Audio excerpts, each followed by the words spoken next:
ఒక్కసారి కొమ్మూరి గోల్డ్ కి కాల్ చేయండి. తాకట్లో ఉన్న మీ బంగారాన్ని విడిపించి మార్కెట్ ప్రైస్ కి వాళ్ళు కొనుక్కుని మిగతా డబ్బులు మీకు ఇచ్చేస్తారు. హలో అండి, అందరికీ నమస్కారం. నేను మీ కట్ట కార్తీక్. నాతో ఉన్నారు బీజేపీ అధికార ప్రతినిధి రవిచంద్ర రెడ్డి గారు. సార్ నమస్కారం. నమస్తే కార్తీక్ గారు. సార్, విజయసాయి రెడ్డి గారు లేటెస్ట్గా ఆంధ్రప్రదేశ్ లిక్కర్ స్కామ్ విచారణలో భాగంగా ఎన్ఫోర్స్మెంట్ డైరెక్టరేట్ ముందు హాజరయ్యారు. హాజరైనప్పుడు చాలామంది అనుకుంది ఏంటంటే జగన్మోహన్ రెడ్డి గారికి సంబంధించి చాలా ఇన్ఫర్మేషన్ చెప్పేస్తారు, ఆంధ్రప్రదేశ్ లిక్కర్ స్కామ్లో అప్రూవ్గా మారుతారు అని అందరూ అనుకున్నారు. మీడియా ప్రచారం అయితే చేసింది పెద్ద ఎత్తున. కానీ ఎక్కడ కూడా అప్రూవ్గా మారినట్టు అనిపించలేదు. జగన్మోహన్ రెడ్డి గారి కోటరీ గురించి విషయాలు చెప్పారు తప్ప జగన్మోహన్ రెడ్డి గారి గురించి ఏ విషయం కూడా చెప్పినట్టు కనపట్లేదు. ఎందుకంటే మీడియా ముందు మాట్లాడిన మాటలను బట్టి అర్థం బట్టి అయితే ఆయన జగన్మోహన్ రెడ్డిని వెనకేసుకొస్తున్నారు, ఇప్పుడున్నటువంటి కూటమి ప్రభుత్వాన్ని విమర్శిస్తున్నారు, కూటమి విడిపోతే తప్ప వైసీపీ గెలవదని ఒక ఉచిత సలహాలు ఇస్తున్నారు, రాజకీయాల్లోకి మళ్ళా తిరిగి వస్తారని సంకేతాలు పంపిస్తున్నారు. అంటే ఏంటి విజయసాయి రెడ్డి పొలిటికల్ స్టాండ్ ఏంటి అసలు? నేను చాలా కాలం నుంచి విజయసాయి రెడ్డి గారితో కలిసి ఉండి ట్రావెల్ చేశాను కాబట్టి నాలాంటి వాడికి ఇప్పుడు ఆయన అంతరంగం పూర్తిగా అర్థం కావట్లేదు. ఎందుకంటే అప్పుడప్పుడు మాట్లాడే సాన్నిధ్యం ఉంది కానీ ఎక్కడ బయటపడటం. కానీ కొన్ని ఇండికేషన్స్ అయితే కనపడుతున్నాయి.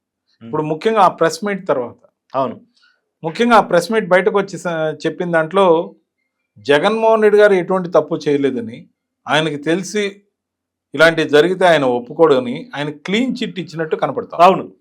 దాంతోపాటు కూటమి ప్రభుత్వాన్ని విమర్శించడం, కూటమి ప్రభుత్వం అనడంలా నేరుగా చంద్రబాబు ప్రభుత్వం అని చెప్పి 2 సార్లు అధ్వానంగా ఉందని అది అంటే అల్టిమేట్గా చంద్రబాబు ప్రభుత్వాన్ని అంటే కూటమిని అన్నట్టే. అవును. కానీ ఆయన ఒకవైపు మోడీ గారిని పొగిడారు, పవన్ కళ్యాణ్ గారిని అంతకుముందు మాట్లాడినప్పుడు పొగిడారు, మొన్న టచ్ చేయలేదు. కానీ వ్యూహాత్మకంగా చంద్రబాబు నాయుడు గారిని మళ్ళీ టార్గెట్ చేయడం మొదలుపెట్టాడేమో అని ఒక ఇండికేషన్ కనబడుతూ ఉంది. దాంతోపాటు జగన్మోహన్ రెడ్డి గారికి క్లీన్ చిట్ ఇవ్వటం, చంద్రబాబు నాయుడు గారిని సపరేట్గా విమర్శించడంతో పాటు కూటమిలో ఉన్న మిగతా పార్టీలకు తగలకుండా విమర్శించడంతో పాటు ఒక విషయాన్ని ఓపెన్గా చెప్పడం జరిగింది. జగన్మోహన్ రెడ్డి గారు మరోసారి పాదయాత్ర చేసినా ముఖ్యంగా ఎటువంటి ఉపయోగం ఉండదు. ఎందుకు ఉండదు?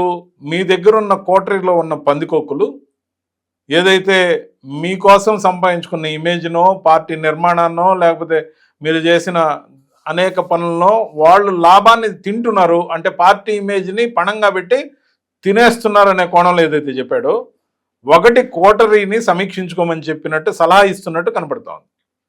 దాంతోపాటు కూటమి విడిపోతే కానీ జగన్మోహన్ రెడ్డి అధికారంలోకి రాలేడు అని కేటగారికల్గా చెప్తే, దాంట్లో చంద్రబాబు నాయుడు గారి మీద కోపం ఇంకా అలాగే ఉందేమో అని బహిరంగంగా వ్యక్తం చేసినట్టు అనిపిస్తా ఉంది. ఖచ్చితంగా కూడా అంటే కూటమి వరకు అయితే గతంలో చంద్రబాబు భారతీయ జనతా పార్టీ సభ్యుడిగా చెప్పండి, గతంలో చంద్రబాబు నాయుడు గారిని విమర్శించారు అంటే సరే వైసీపీ స్క్రిప్ట్ ఏమనుకుందాం, కానీ ఇప్పుడు ఎవరు స్క్రిప్ట్ అవసరం లేదుగా, ఆయనే ఓన్గా చెప్తున్నారు కాబట్టి అంటే తను ఒక రాజకీయ కోణాన్ని ఎంచుకున్నట్టు కనపడతా ఉంది. ఒకవైపు దానికన్నా ముందుగా నేను చెప్పాల్సింది ఏంటంటే, భారతీయ జనతా పార్టీ సభ్యుడిగా కూటమి కలిసి బ్రహ్మాండంగా పనిచేస్తుంది. అంటే విమర్శలు పరిపాలనకు సంబంధించి కొన్ని అంశాలు రావచ్చు. చంద్రబాబు నాయుడు గారు ముఖ్యమంత్రి అయినంత మాత్రాన చంద్రబాబు నాయుడు గారికి దాన్ని ఆపాదించవచ్చు ఆయన, కానీ అది అంతిమంగా కూటమికే తగులుతుంది. ఖచ్చితంగా కూడా ఆ విషయంలో, ప్రతి విషయంలో కూటమి యొక్క మధ్యలో సత్సంబంధాలు ఉన్నాయి. ఎటువంటి సంబంధాలు అంటే, ప్రతి కార్యక్రమానికి ఈక్వల్ ఇంపార్టెన్స్ అటు పవన్ కళ్యాణ్ గారికి కానీ, మొన్నటి వరకు పురంధేశ్వర్ గారికి, ఇప్పుడు మాధవ్ గారికి సంపూర్ణంగా సమాచారం ఇవ్వడంతో పాటు నిన్నటికి నిన్న మీరు చూడండి ఎట్ హోమ్ కార్యక్రమంలో కూడా మాధవ్ గారు ప్రతిపక్ష నాయకుడు కాదు, కేవలం పార్టీ అధ్యక్షుడు అయినప్పటికీ ఎంత ఇంపార్టెన్స్ ఇవ్వడం జరుగుతుంది. పవన్ కళ్యాణ్ గారితో, చంద్రబాబు నాయుడు గారితో మాధవ్ గారికి కూడా ఈక్వల్ ఇంపార్టెన్స్ ఏదైతే ఇస్తున్నారో, దాంతోపాటు ప్రతిపక్ష మండలికి సంబంధించిన లీడర్గా ఉన్న బొత్స సత్యనారాయణ గారికి కూడా అందరినీ కలుపుకపోయే విధానం ఏదైతే కనబడుతుందో, కూటమిని ఎవరు కూడా అంత తేలిగ్గా డిస్టర్బ్ చేయడం అనేది సాధ్యం అయ్యే పనే కాదు.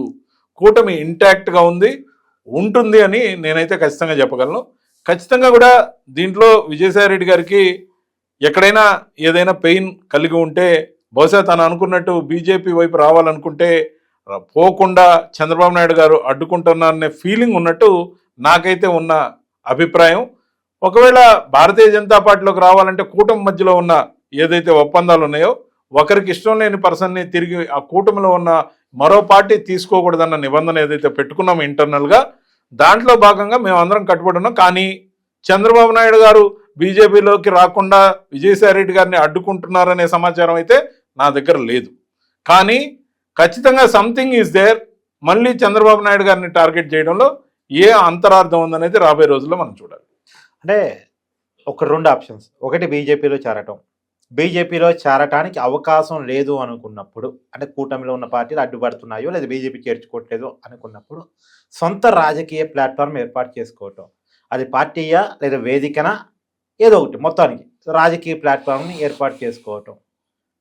నేనైతే ఒకటి క్లియర్. లేదు 3 తిరిగి వైసీపీలోకి వెళ్ళటం. ఎందుకంటే జగన్మోహన్ రెడ్డిని విమర్శించట్లేదు కాబట్టి, ఆ పార్టీలో ఎవరిని విమర్శించినా పర్లేదు, ఒక జగన్మోహన్ రెడ్డిని విమర్శించకపోతే పర్లేదు కాబట్టి.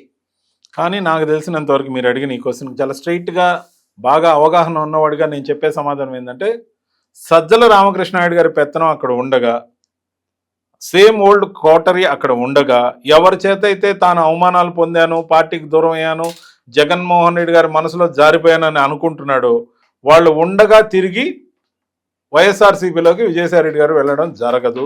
వాళ్ళ ఇంపార్టెన్స్ తగ్గితే, వాళ్ళ ఇంపార్టెన్స్ తగ్గడం కాదు, వాళ్ళని పూర్తిగా పక్కన పెడితే మాత్రమే అది సాధ్యం. ఓకే, నాకున్న సమాచారం. దాంతోపాటు నంబర్ 2 మీరు ఆప్షన్ ఏదైతే అన్నారో బీజేపీలో చేరితే, బీజేపీలో చేరాలనుకుంటే బీజేపీ ఓకే అంటే చేరడం పెద్ద పనేం కాదు. చంద్రబాబు నాయుడు గారు అడ్డుకుంటున్నారని నేను భావించడం లేదు. కానీ సమయం సందర్భం కోసం ఏమన్నా భారతీయ జనతా పార్టీని ఆయన అప్రోచ్ చేయడం లేదో కూడా నాకు తెలియదు. ఖచ్చితంగా కూడా అంటే ఒకప్పుడు పార్లమెంట్ ఫ్లోర్ లీడర్గా, ఉభయ సభలకు ఫ్లోర్ లీడర్గా ఉన్నప్పుడు, జాయింట్ పార్లమెంటరీ లీడర్గా ఉన్నప్పుడు, ప్యానెల్ స్పీకర్గా ఉన్నప్పుడు ఆయనకు విశేషమైన సంబంధాలు నరేంద్ర మోడీ గారి దగ్గర కానీ, అమిత్ షా గారి దగ్గర కానీ, పీయూష్ గోయల్ గారి దగ్గర కానీ, లేకపోతే ఓం బిర్లా గారి దగ్గర కానీ, అనేక మంది, జగదీప్ ధన్కర్ ఇప్పుడు మాజీ ఉపరాష్ట్రపతి, అందరితోని ఆయన సంబంధాలు నడపడం, కామర్స్ కమిటీ చైర్మన్ అయితే ఏమి, అనేక సంబంధాలు, ఐక్యరాజ్య సమితి దానికి సదస్సుకి ఈసారి మిథున్ రెడ్డి వెళ్ళడం అయితేమి, విశేషంగా తనకంటూ ఒక వచ్చిన అవకాశాన్ని ఉపయోగించుకొని భారతీయ జనతా పార్టీతో చాలా మందితో పెద్దలతో ఇంటాక్ట్గా ఉన్నమాట వాస్తవం. మరి ఆయన బీజేపీ వైపుకి వస్తున్నారా, లేదా ఎవరైనా అడ్డుకుంటున్నారా, ఆ బాధతో చంద్రబాబు నాయుడు గారిని విమర్శిస్తున్నారా, సింగిల్ అవుట్ చేసి కూటమి అనే పేరు కాకుండా బీజేపీని పొగుడుతూ జనసేనని విమర్శించకుండా మరి చంద్రబాబు నాయుడు గారిని టార్గెట్ చేయడంలో దానివల్ల వచ్చిన కోపంలోంచి వచ్చిన స్టేట్మెంట్లా మనకైతే ఇంకా తెలియదు. కానీ మీరు అడిగారు ఆయన మరో ప్లాట్ఫామ్ పెడతారా, మరో పార్టీ పెడతారా, ఒకవేళ నిజంగానే భారతీయ జనతా పార్టీ ఆయన్ని చేర్చుకొని పరిస్థితులు ఉన్నాయా, లేకపోతే వైఎస్ఆర్సీపీలోకి తిరిగి వెళ్ళలేని పరిస్థితులు ఉన్నాయా, అయితే ఒకటి, ఆయన గమ్మునుండే రకం మాత్రం కాదు. ఆయన మళ్ళీ వ్యవసాయం వదిలేసి పొలిటికల్ వ్యవసాయం చేస్తానని ఆయన చెప్పాడు కాబట్టి, ఆయన అసలు రాజకీయాల నుంచి విరమించుకుంటున్న అన్ననాడే ఎవరు నమ్మలేదు. కానీ సంవత్సరం రోజులు దూరంగా ఉండడం గొప్ప విషయమే. ఖచ్చితంగా ఆయనది మామూలుగా గమ్మునుండే మనస్తత్వం కాదు. ఖచ్చితంగా ట్వీట్ల ద్వారానో వేటి ద్వారానో పంచులు అయితే వేస్తూనే వచ్చారు. మళ్ళీ తిరిగి సక్రియమైన ప్లాట్ఫామ్ కోసమా, లేకపోతే అది రాజకీయ పార్టీయా, వేదిక అనేది మనకు తెలియకపోయినప్పటికీ, నిజంగా బీజేపీలో చేరే పరిస్థితులు లేకున్నా, లేకపోతే వైసీపీలోకి పోయే అవకాశం లేకున్నా, మరో వేదికో పార్టీ వచ్చే అవకాశం అయితే ఉంది.